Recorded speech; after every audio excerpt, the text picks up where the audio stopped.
What is going on, Knicks fans? Welcome back into Knicks Media. The Knicks absolutely have a game last night. Oh my goodness. Triple-double from Karl-Anthony Towns and Josh Hart. OG Anunoby, 35 points. Mikal Bridges, an efficient night, 20-plus points.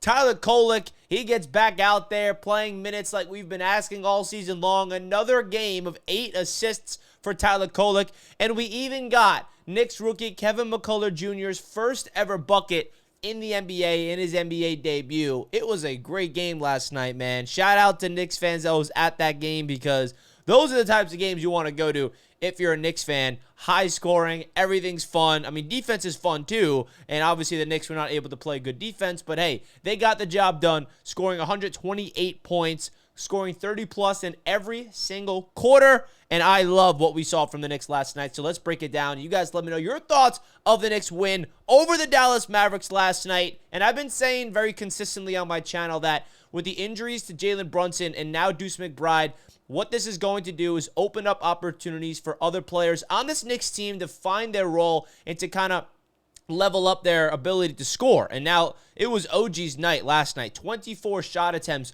OG had. The volume is through the roof. When Jalen Brunson's not out there, somebody's going to take all those shots. And last night it was OG getting 35 points on an efficient 15 of 24 from the field. 2 steals and a block, 3 from 6 from downtown. You saw OG get all bloody in the face. He didn't even care. He's like trying to wipe it off his nose, and he hits a shot in the corner from 3 right after he's bleeding from the nose, which was really fun to see.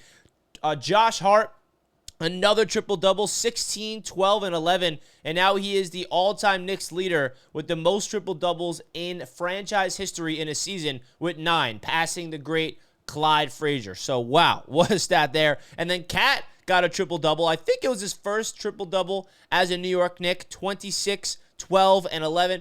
Do you guys have any idea how crazy it is to have 2 players with a triple-double and another player with 35 points, and then another player with 21, which was Mikal Bridges on an efficient 65% from the field? Like, wow, that was awesome to watch. Now, you talk about Tyler Kolek. Oh, he had 9 assists, not 8. 9 assists for Tyler Kolek and no turnovers. I mean, this man is out there in very limited action. 19 minutes Tyler Kolek had, and he got 9. He's like, that is unbelievable stuff right there. He's on the court playing great basketball for this Knicks team, and I'm really excited to keep watching him develop and show his promise as he gets on the court as we wait for Jalen Brunson to get back out there healthy. So big-time shout-out to Tyler Kolek. Yet again, another game of efficiency from the playmaking perspective. Precious Achiuwa off the bench had a great game, 11 points, 5 of 7 from the field. Shamet with 11 points. It was just an offensive barrage. It really was. It was one of those games where both offenses couldn't miss in the first quarter.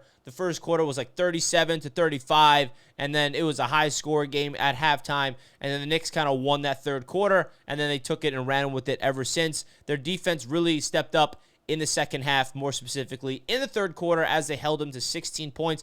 And I feel like the narrative right now is, you watched that game last night, you saw so much off-ball movement, so many backdoor cuts, so much like a playmaking. I mean, you talk about a team that how many assists did they finish with as a team, because it was off the charts. 40 assists. They had 40 assists. That's what it was, man. It wasn't isolation ball. It wasn't like a ball-hogging game. It was the ball was moving. Everybody was cutting back door. The players were finding each other. They were getting into their spots. I mean, look at Karl-Anthony Towns' passes. I mean, they're awesome. Every single time someone cuts back door, goes underneath the rim, that's basically all the assists that KAT got last night to get his triple-double. If you notice, every single assist he has, it's more, somebody cutting back door, somebody going to the rim, rather than kicking it out to a three-point shooter. That's just a really good ball placement and good vision that Karl-Anthony Towns has. And when you have a player like KAT to be at that size and being able to be a threat offensively and being able to play make the way that he does, I mean, that changes absolutely everything. So, obviously, we all know that Mitchell Robinson did not play last night because there is a back-to-back game against the Clippers tonight, and the Knicks rather have Mitch for the Clippers game than last night's game, so understandable. I know some people are worried. Why is Mitch still not playing back-to-backs? Don't worry, they're being careful, as they should. We need Mitch healthy for the playoffs, folks. That's what we need him healthy for, so I'm not going to be crying that he's not playing back-to-backs. just yet. So that's my thoughts of the Knicks win over the Mavericks, folks. I think it was an awesome game. One of the best games of the season, just from a fan perspective, watching all these players go off the way that they did. And you just see what Tyler Kolek did, folks. I mean, oh my God. It was really fun to watch Tyler Kolek go out there and execute the way that he did. Here are the highlights on your screen now of all the assists. And I feel like he has such a natural touch and a natural basketball IQ. I mean, look at the pick and roll to Karl-Anthony Towns. Absolutely beautiful. And I feel like all of his dimes just set up his teammates for easy buckets. And that's something this Knicks team I feel like misses. And he just has a knack to find the open shooter. He knows where his teammates are at all times. He's got his head on a swivel.